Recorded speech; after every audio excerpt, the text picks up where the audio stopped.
Welcome everyone, this is your host Abraham L. Jaguar, a professional game master.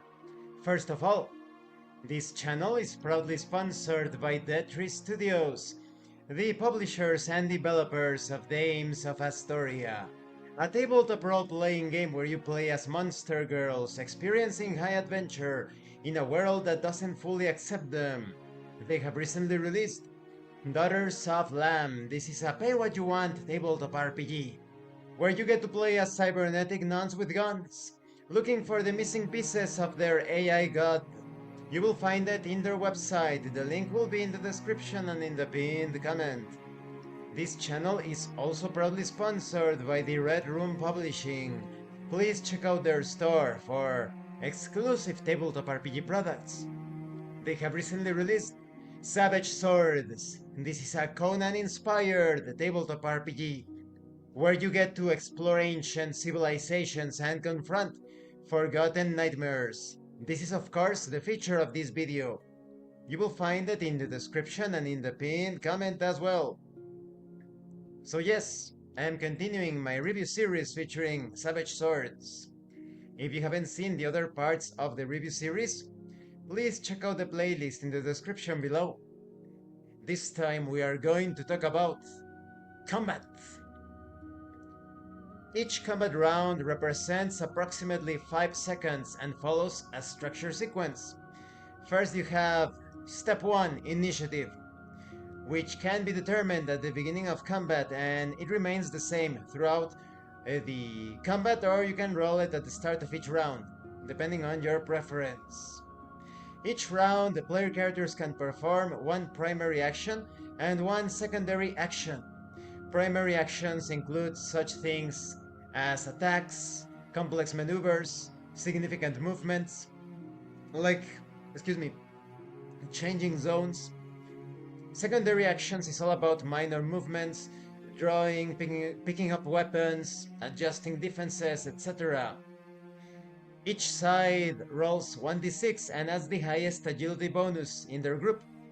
The side with the higher total acts first. If tied, the side with the highest agility score acts first. You can break ties, of course, or you can decide that they act simultaneously. When characters are not fighting as a cohesive group, you can determine this as individual initiative. Step 2 is NPC Resolve. This is to check and see if the enemies, or perhaps even allies, are still brave enough to continue fighting. Perhaps they have been wounded, or perhaps half of their forces are down. When it comes to making those resolve checks, the Game Master rolls 2d6 and compares the result to the NPC's resolve score. If it is equal to or under the resolve score, the NPC continues fighting. If not, they're going to flee, surrender, withdraw, etc.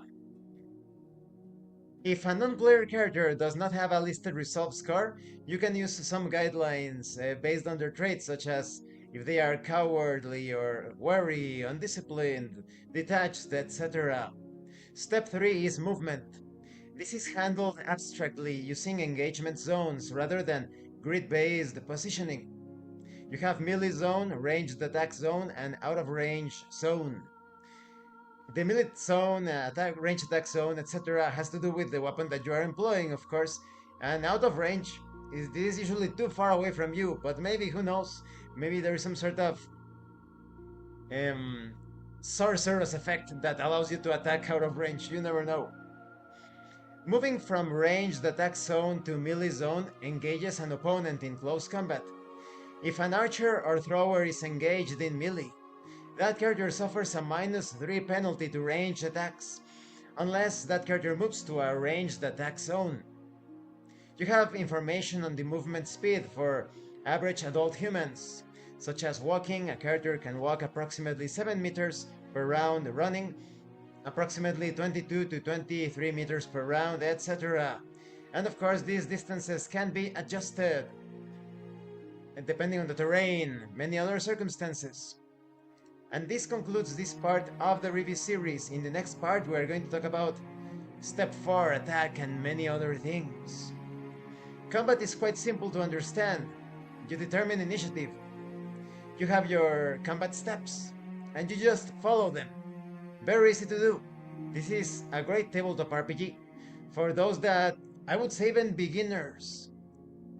So thank you so much to those of you that have been watching this part of the review series, and thank you so much to those of you that are going the extra mile to support the channel.